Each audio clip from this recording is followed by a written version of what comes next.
Hi there, welcome to my channel, Zoe and the Books. Today I have an exciting concept, and actually I've already finished the vlog. I've finished all of my books, but I'm excited to introduce you to what we're going to be doing in today's video. And today we are going to be reading books from Jenna Bush Hager's Read With Jenna book club. And the reason that we're going to be doing this is because when I was reflecting back on books that I've read in the past that have been successful for me in the past couple years, I actually found out that two of my recent 5-star reads from 2023 through 2025 were actually Jenna Bush Hager Read With Jenna books. The first of which was Patsy, which chronicles the story of a woman from Jamaica and her decision to migrate to the United States of America, or really turns the immigrant story and the American dream on its head, and also the traditional story of motherhood on its head. And I thought it was so compelling and captivating and so moving. That was definitely a 5-star read for me.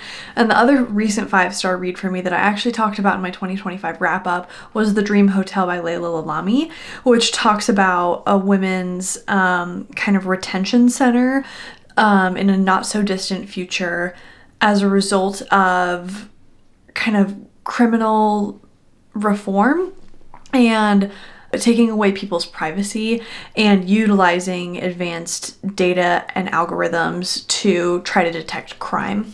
And both of these stories were Read With Jenna picks and were absolutely fantastic and really centered on women's story, diverse women's stories, and I just absolutely loved them. And so looking at this year and also looking at books on my TBR, I had several on my TBR that were Read With Jenna books, and I really wanted to try to focus on getting through a couple. The books that we're going to be reading in today's vlog, one is a book that wasn't on my TBR, but as I was reading through all the books that Jenna has had on her, or as part of her book club for the past 5 years, was one that sounded interesting and right up my alley, and that's Swift River.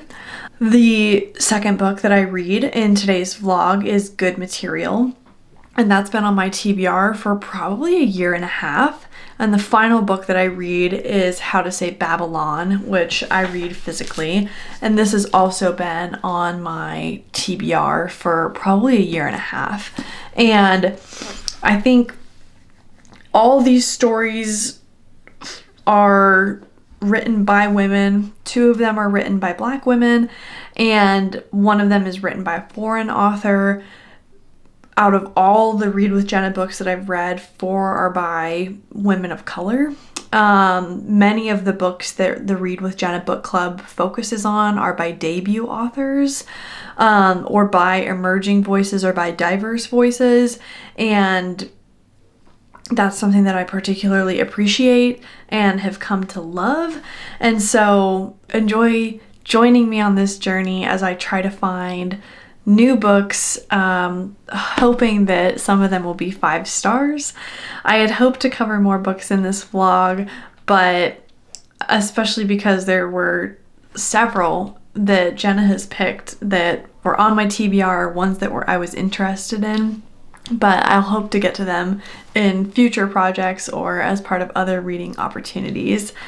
But I hope you will enjoy as I get started on Swift River in the first clip of the vlog.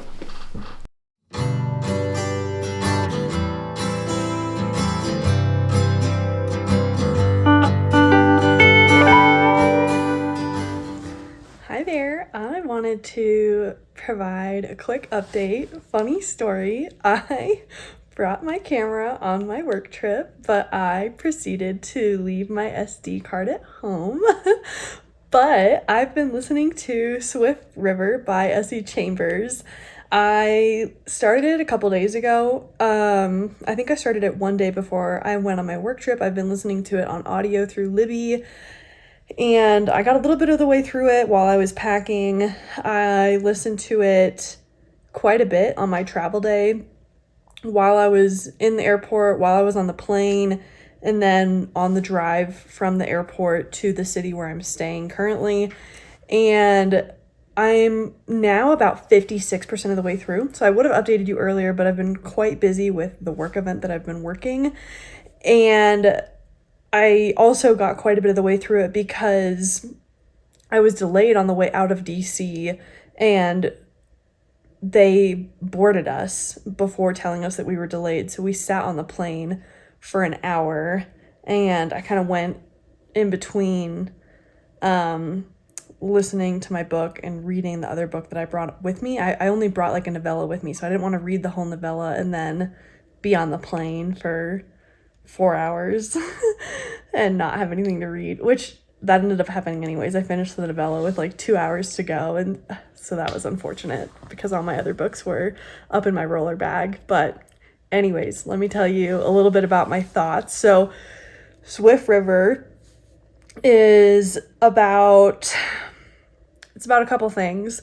We are primarily looking at the story of like a 16, 17-year-old girl named Diamond, who is half black, half white, living in kind of a small northern town. And it's set in the 1980s, 1987. And her dad went missing 7 years ago.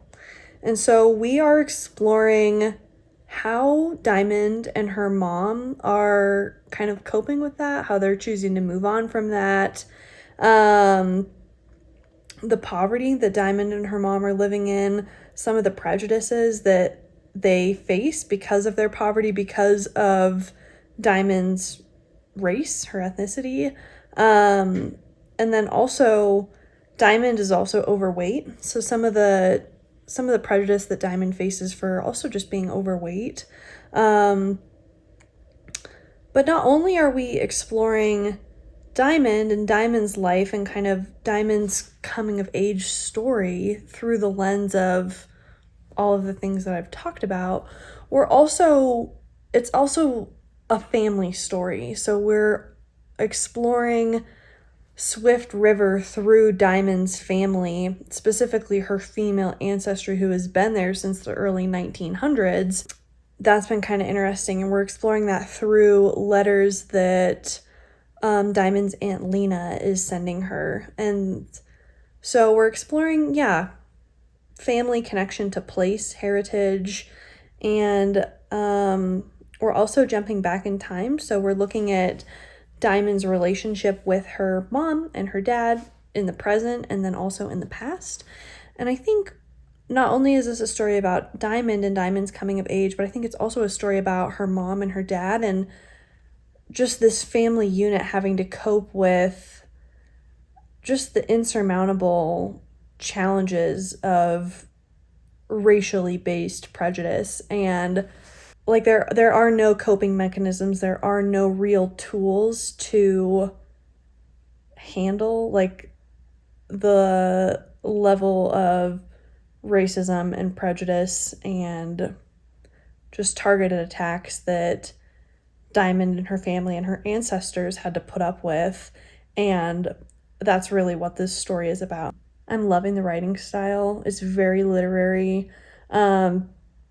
The author is focusing in on like body parts, sensory feelings, not just like sight, but like scent, touch, and just her way of describing things just feels very, like I said, just very sensory. And she just has a really interesting way of writing, and I really enjoy it. And then I'm also, with Diamond's coming of age story, I really like that we're exploring, like Diamond is learning how to drive.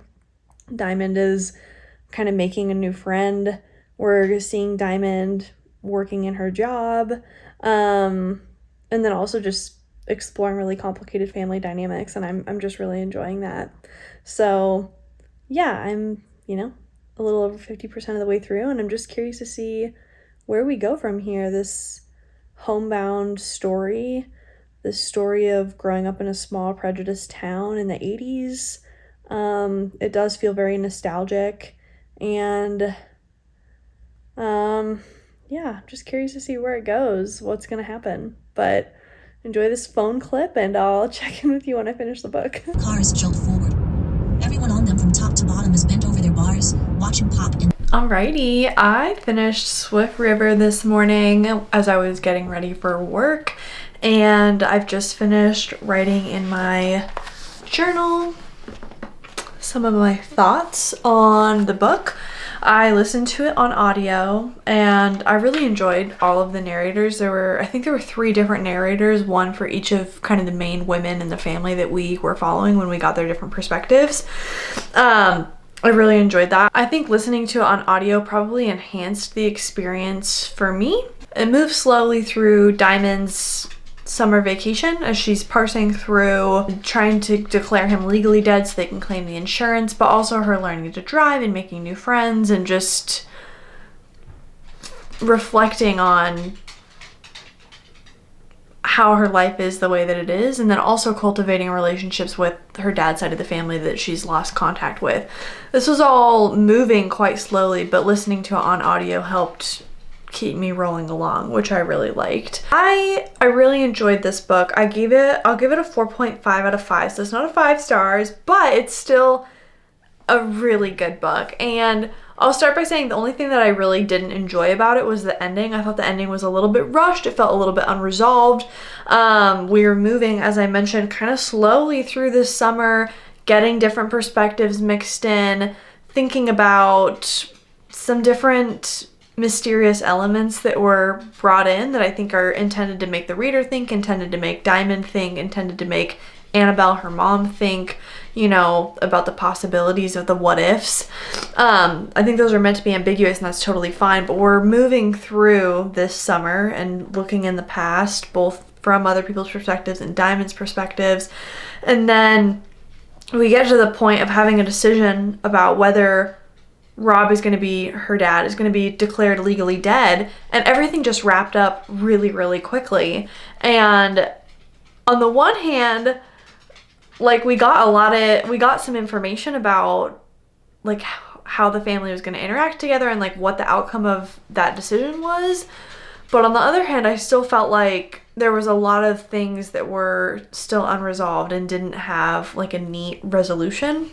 And for me personally, I would have either preferred like a totally ambiguous ending, like we don't know what happens and it's not clear to us, you know, what happened at the end of the summer. I would have been totally fine with that. Or I would have preferred a little bit more time to flesh out exactly what happened in more detail.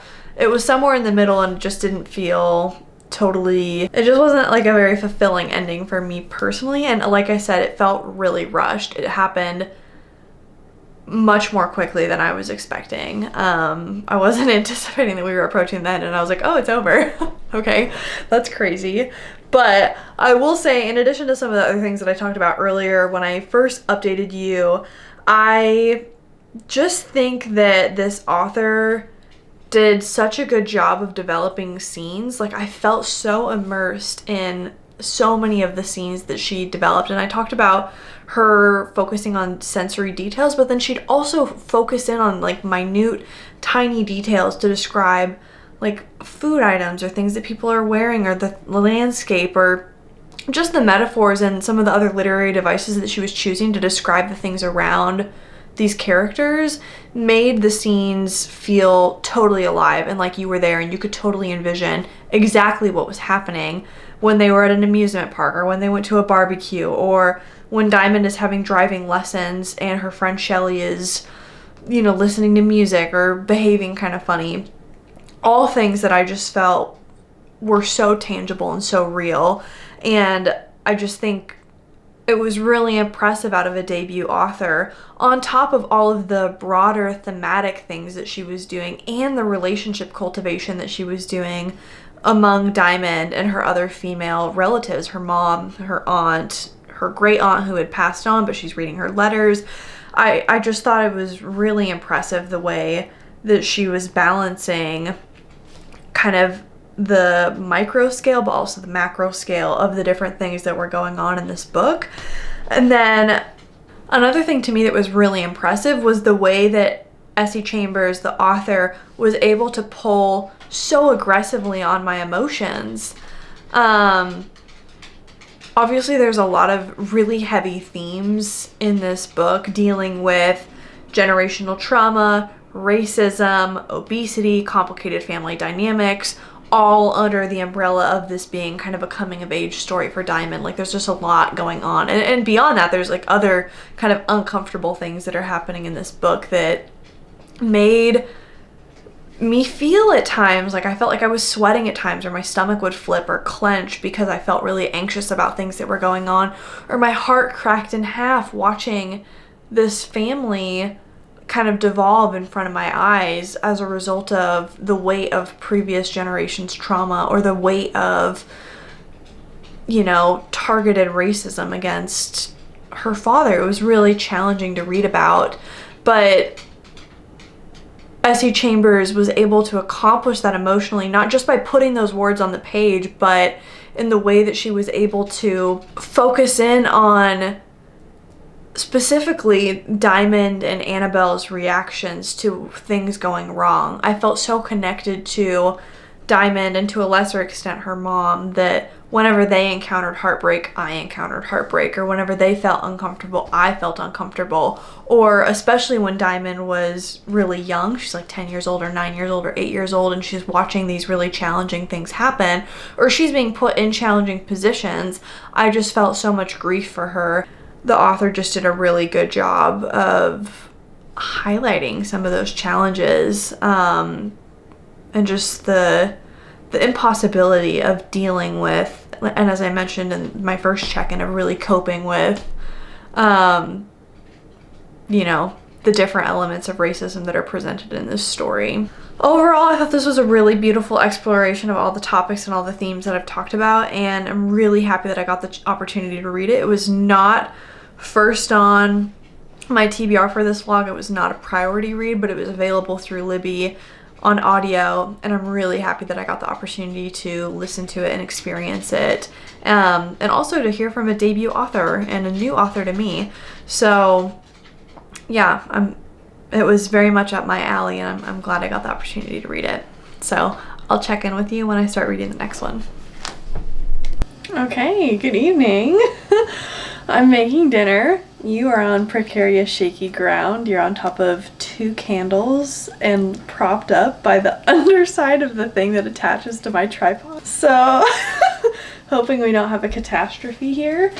For dinner today, what are we having? We are having sheet pan gnocchi with sausage and broccoli rabe.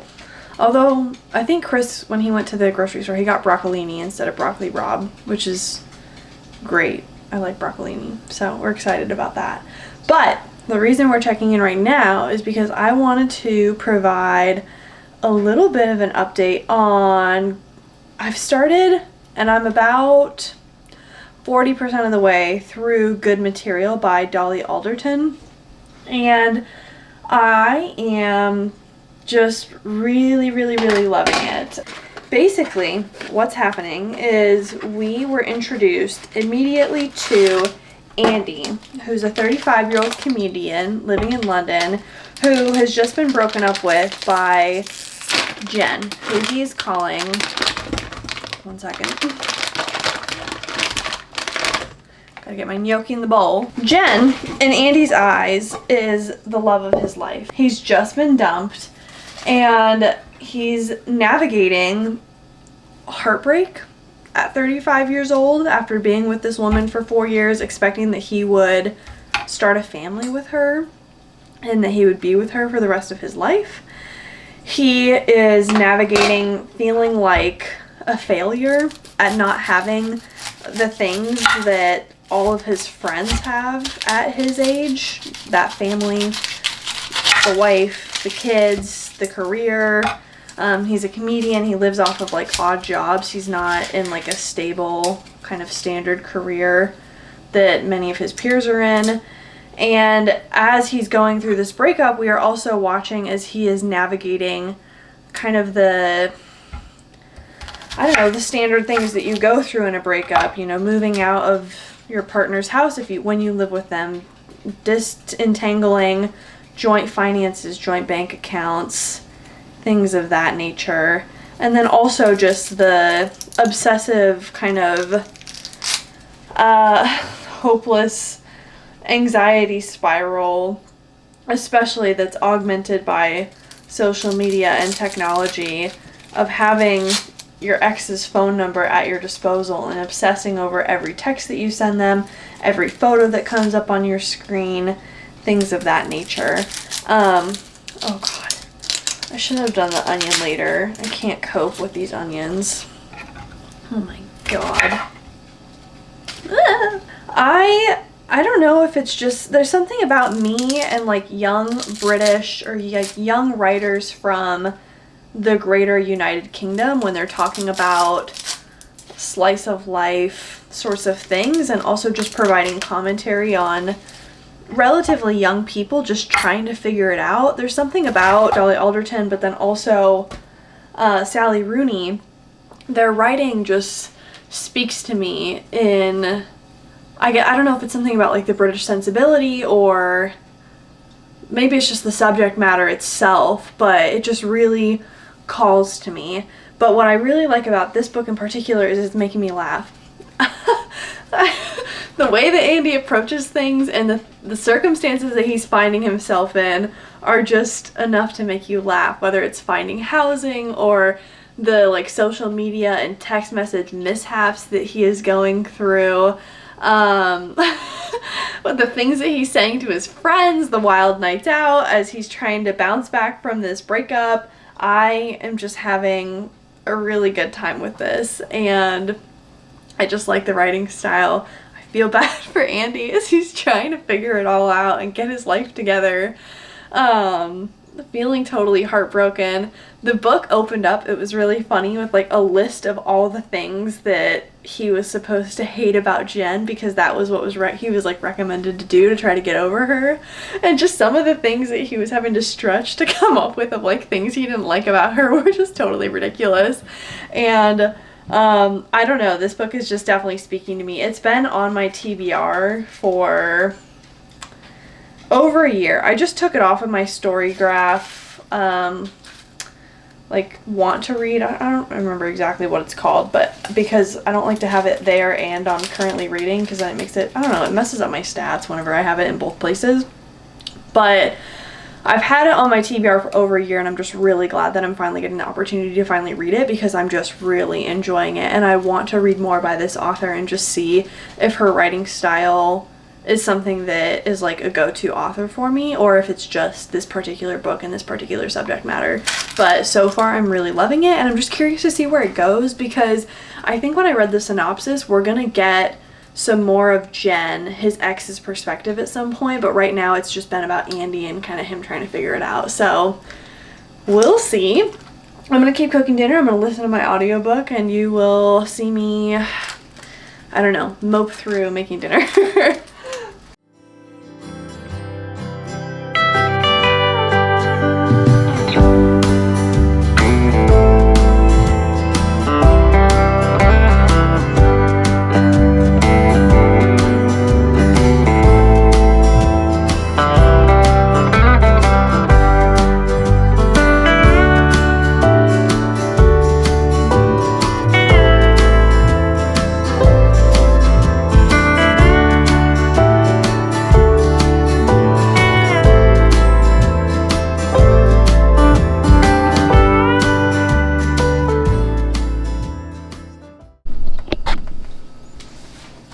Okie dokie, I've just taken dinner out of the oven.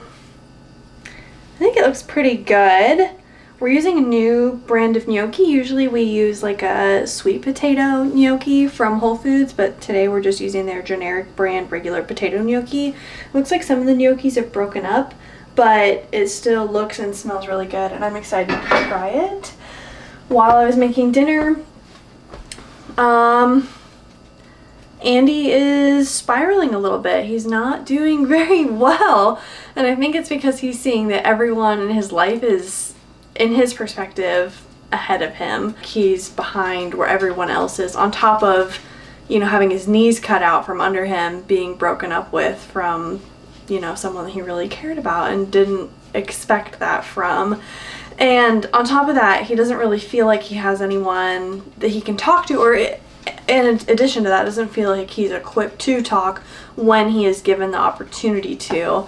So like it feels like in his mind, like his friends don't actually want to help him talk through it, don't want to, you know, give him a productive and meaningful space to like heal.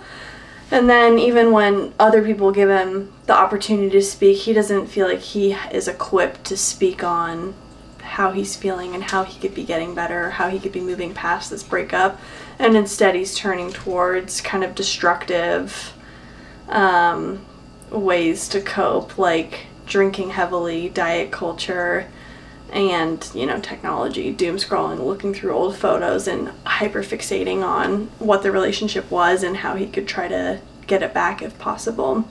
And so really curious to see where this story is going to go, if we're going to get a resolution, if Andy's going to get any sort of growth or progression, or if he, while we're with him, is just going to have to sit with these feelings and just, I don't know, meld in them. But I'll check in with you either when I finish or if we get Jen's perspective at some point. But I will be checking in with you hopefully soon. Hi there and good morning. Happy daylight savings to everyone who has had to endure that. Came as a little bit of a surprise this morning when I woke up and my watch says one thing and my phone says, I knew it was happening. That's the stupid thing. I knew it was happening, but then I look at my watch and I look at my phone. I'm like, oh my God, I'm losing time, but it's fine. I'm checking in because I finished good material this morning. Yesterday, Saturday, Obi and I went on a 6-mile hike on the Mount Vernon Trail. I didn't realize we were walking that long. Like, I was listening to the book, I was enjoying it, we were walking at a good pace, and then at some point I was like, oh, like, I feel like we've been walking for a while. And when I got home and plugged in like runtracker.com or whatever, how far I've gone, it was 6 miles. I was like, oh my gosh. But that makes sense because I listened to like 3 hours of the book, on 1.5 times speed. That about makes sense to me. So anyways, I listened to a lot of the book yesterday. I finished up the last little bit of the book today when I was like doing chores around the house, and I'm going to give it a 4.5 out of 5. I loved this book. I thought it was really good. All the things that I said previously about it being really funny and about whatever, you know, that all stands true. I guess like the other things that I have to add is that when I picked up this book, I did not know what it was about. I hadn't read a plot synopsis. I think I had just heard people online say like, this is good on like Instagram flat, like still photos, not even in reels, just like kind of recommended. And I was like, oh, good, like cool, like sounds good. Like I'll add it to my TBR and I'll see when I get to it. And so when it opened up with 35-year-old comedian Andy talking about like all the things he hates about his ex, I was like, I don't know if I'm gonna like this, but his charm, the situations that he was going through, the wit and the humor of this story definitely won me over very quickly. And I think when you're reading a breakup story, you expect it to all be doom and gloom and sadness, and there definitely is some of that, and it is hard to watch Andy go through some of the things that he goes through, but Dolly's writing, layering in humor, and laying in the commentary the way that she did, and feeling really subtle but also wry at the same time, made for a really enjoyable read with a lot of insight about masculinity, about modern dating, about kind of the expectations that are placed on men versus women in society, and all the like ways that we as human beings just treat each other in relationships. And I thought it was really good. I will say when we did get to Jen's perspective, that did come up at one point. Hearing the way that she handled the breakup was difficult. It's like hard to be on her side, but at the same time, as a woman, a lot of the things that she was talking about, I could definitely empathize with and understand like why she was feeling the way she was feeling. And it just felt like a really rich, well done, layered story talking to the complicated nature of human beings and relationships that we try to make work, especially monogamous relationships. I don't know, I loved the way that this book ended. It felt like it was structured really well. Andy, Jen's perspective to kind of a conclusion. I just had a lot of appreciation for, especially watching Andy's journey capped off with Jen's perspective to get to where we got in the conclusion. I thought it was really well done. Just, I don't know, it was like a neat little bow. It felt really good. It was really nice. I really can't fault anything with it, but it just didn't give me 5-star feelings. Overall, really, really good. Highly recommend, especially if you want to laugh or just to think about some of the things that are discussed in this book. I think it's highly worth the time. And I want to read more by Dolly and see if her writing style is like this in some of the other things that she's written. She's written nonfiction. I think she has one other novel out. I want to see if it's like that, or if it's just like I have an affinity for British writers, but not just British, because also I mentioned Sally Rooney. Sally Rooney I think is Irish. So like writers from the greater United Kingdom. I don't know if there's just something about the sensibility of people from Great Britain that speaks to me in a way that I think sometimes American culture doesn't. But I think maybe it's a little bit of that. But also, there's just something really, there's a universality to good material that speaks to just where we're at in current modern life that I just really loved. And again, because she approached it with so much humor and so much wit, it was just a really enjoyable experience for me. So that was good material. I started listening to Blue Sisters on audio, but I don't think the narrator's for me, so I shelved that. I have it physically too, but I'm, as I've mentioned in other vlogs and other videos before, I read multiple books at the same time, and so I'm already reading a physical book. I'm reading a book for my book club. I'm reading The Nickel Boys for my book club, and then I have one more book to read physically for the vlog that's going to go up before this one that I need to get to first. So I was just trying to read some audiobooks at the same time to kind of keep progress.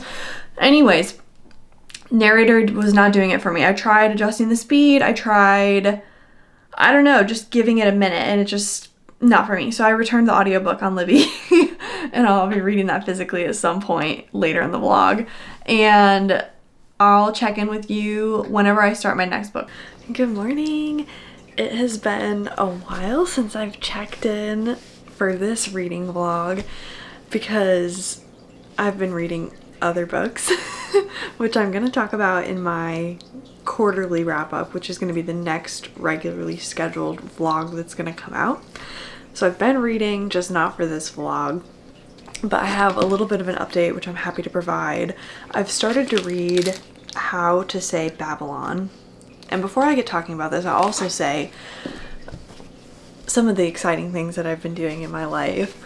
Last weekend we hung out with some friends, which is exciting and great and fun, but we also went to the Hirshhorn Museum, which is the Smithsonian's kind of contemporary art museum, and they had a whole exhibit on Banksy and an artist called Basquiat, and kind of the inspiration that Banksy took from Basquiat in one of his paintings. And literally the day that we went to this installation, the whole world found out about the identity of Banksy after like 25 years or so of Banksy kind of operating anonymously, which was totally crazy and coincidental. And it was just so cool to see a real life Banksy piece IRL, and then beyond that, some of our really good friends are getting married this weekend, and so last night we were at their welcome party, and that was really fun. And then today we're gonna actually go to their wedding later on. But in between all that, I've been doing some reading.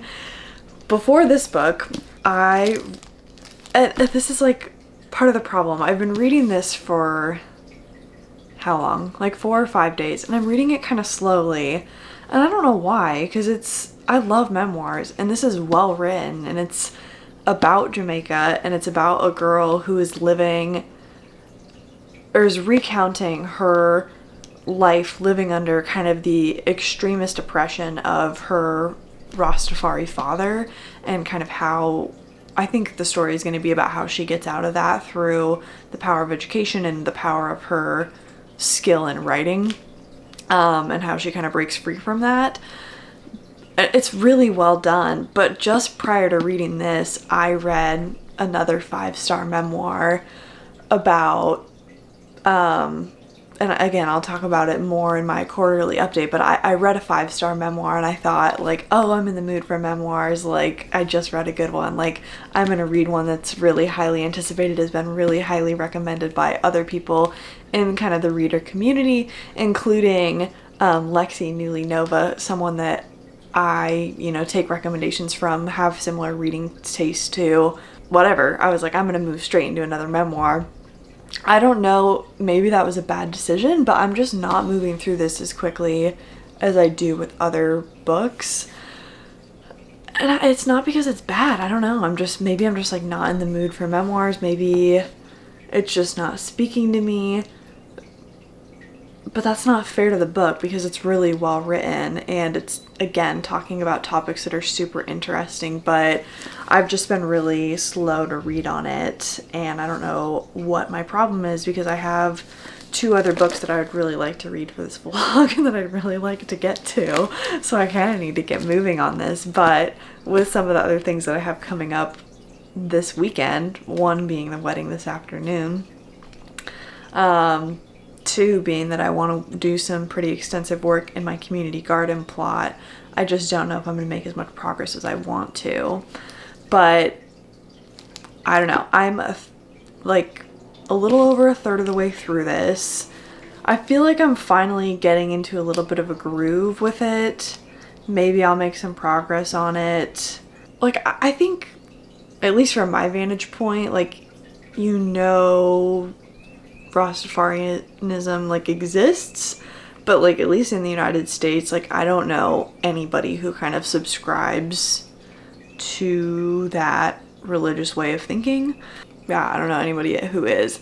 And so I appreciate that she outlines kind of the 3 kind of major ways of thinking within Rastafarianism, but then also how Rastas kind of pull different pieces and interpret it their own way, and there's not really any like written down scripture to follow. It's kind of interpreted however they want, and that leads to kind of abuses in interpretation, specifically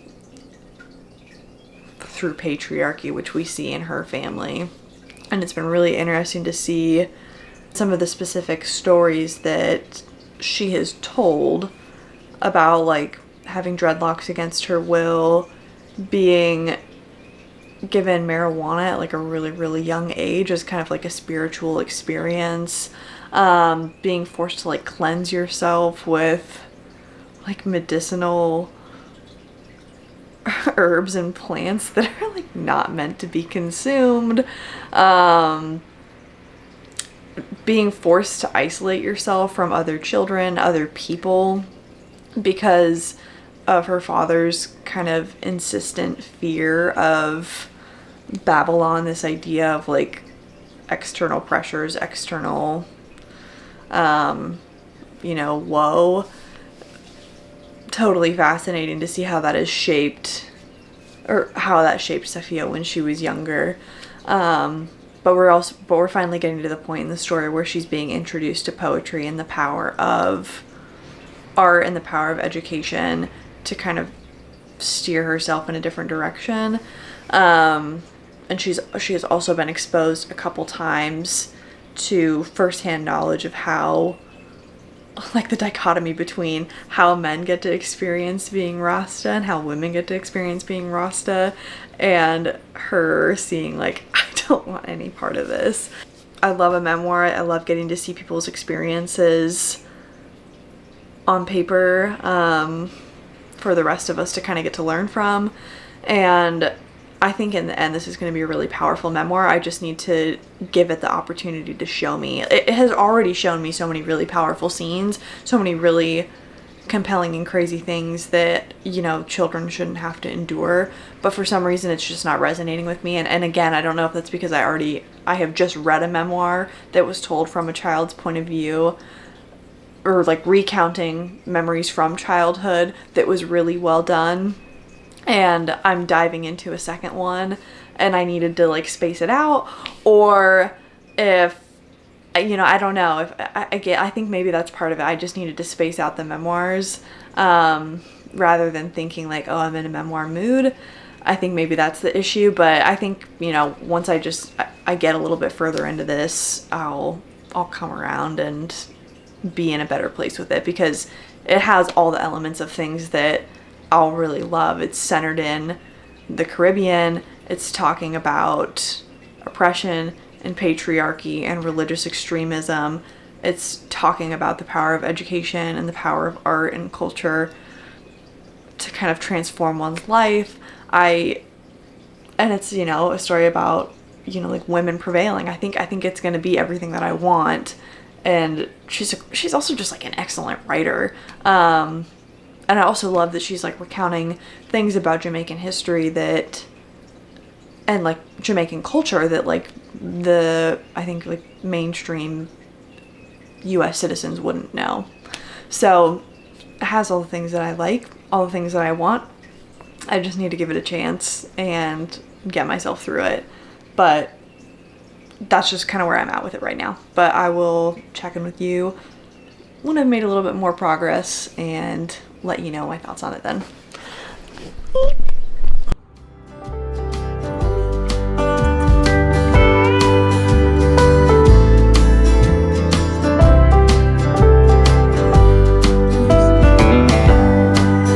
You got wood?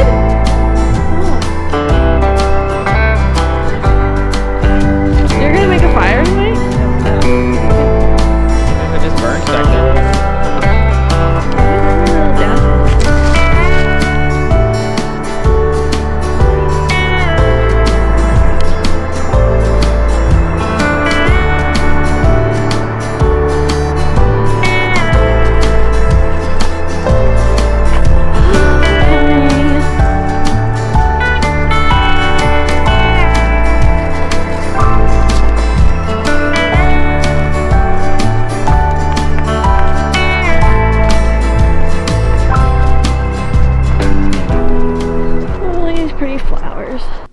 Good evening. I'm just about to go to bed, but I wanted to let you know that I finished How to Say Babylon earlier today. I've now been reading it for like 8 days, and so I have no hope of starting any other book. But, oh, hi. Do you know it's bedtime? Are you coming up? Anyways, he'll join if he wants. I finished this. I'm giving it 4 stars out of 5. It was great. It was really well written. She is a poet, she's a writer, and she's a fantastic one at that. Okay. She wrote it for more than 10 years before she published it, and I think that growth and maturity over the course of, you know, more than 10 years and having a little bit of time away from some of the abuses that she encountered and just some of the trauma that she experienced helped kind of create a little bit of a resolution, and also just helped, I don't know, reflect a little bit on some of the experiences that her siblings and her mom had, and just created a little bit more of a robust memoir than we might have gotten had she published it in grad school as she was originally planning to. The reason that I'm rating it a 4 out of 5 instead of like a 5 out of 5, part of it I think is an issue of timing, as I mentioned in my first check-in, and then part of it too is just that, and really it's just like an issue of like, it's a personal issue, is that a lot of the topics that she talked about just hit a little bit close to home, and it was just challenging for me to personally read through. Just, you know, walk into this book, read the trigger warnings, having to deal with domestic violence, assault, religious extremism, you know, some of the complicated family dynamics that you will encounter, misogyny, you know, some things like that. You know, check trigger warnings if you're dealing with that. For me, yeah, there's just some of those things, just from a timing standpoint, just hit a little bit close to home, and so it's just challenging to get through. And then also I just think there were parts of the book that dragged a little bit, but then there are also other parts of the book that felt like a little bit messy and a little bit chaotic, which I think was a reflection of like her state of mind at the time, as she's trying to reconcile, you know, the things and the trauma that she was going through. And so just dealing with that whiplash at times was a little bit challenging. And also it just took me a little bit to get into this, which is atypical for most memoirs and just most books in general. And so for my personal rating scale, that's something that I take into consideration, is if it takes me a while to draw me in, that's something I'll typically deduct points for. But overall, I thought it was really well done, really well written, had an excellent conclusion that was really well thought out as a result of her having, you know, thought on this for so long, having been writing it for so long. And I think just a really worthwhile exploration, a layered exploration of the things that, you know, are going on in Jamaica, not only from like a kind of cultural economic standpoint as well as a political standpoint, but also from her personal experience with Rastafarianism and kind of the ways in which individual men can interpret kind of fundamental tenets for their own gain and their own dominion over their families. Was a really interesting exploration through this memoir and a worthwhile read. So can definitely see why it was a book club pick for a really big, you know, Jenna Reads book club, for instance. I can see why it was longlisted for the Women's Prize in 2024 for nonfiction, and yeah, would I absolutely recommend for people who are interested in, you know, impactful, powerful, poignant memoirs. Definitely worth the read. So, you know, for the 3 books that I read, I didn't get a 5-star, but I think it's safe to say that for me anyways, the books that Jenna is recommending for the most part are ones that I'm interested in. You know, I've read 5, and of the 5 that I've read, I've rated every single one of them over 4 stars.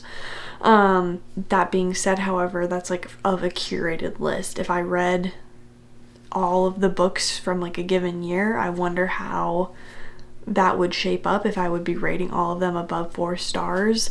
That would be an interesting experience because, as I mentioned, I'm kind of curating and handpicking the books that sound interesting to me, either intentionally, as I did in this video, or unintentionally, as I did in previous instances, not really knowing that they were part of like the Read with Jenna book club.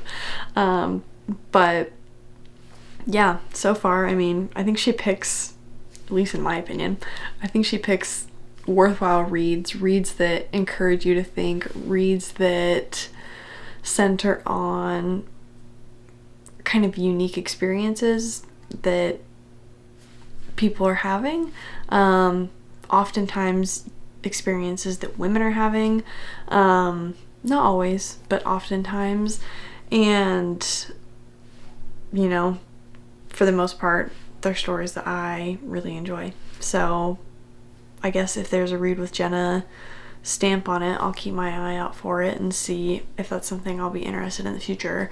I will say there were 2 other books that I really wanted to read for this vlog. One was Blue Sisters by Coco Meller, and one was Cursed Daughters by Oyenkon Braithwaite. I wanted to read both of those really quite desperately, but just with some of the other things I had going on in my life and some of the other books that I was reading for separate things, just didn't quite get to those. If you're interested in seeing me read those, let me know, and I can try to fit those into other projects or even like dedicated videos kind of separate from my regular schedule. or I can fit it in at the end of the year or at a later time as like a separate concept of like maybe like books I wanted to get to but didn't get to, something like that. And if you stuck around this long, thanks so much. I appreciate you. And if you've read any of these books, let me know what your thoughts are on them. I'd be really curious to know if you enjoyed them, or if there's any other Read with Jenna books that you've read and might recommend or that you really enjoyed. But otherwise, I will be seeing you when I do my quarterly wrap-up, where I talk through all the books that I've been reading in vlogs that you've seen from the last couple months, as well as books that I've been reading just on my personal time. And I've been reading some really good ones, and I'm excited to talk through them with you. So we'll chat soon.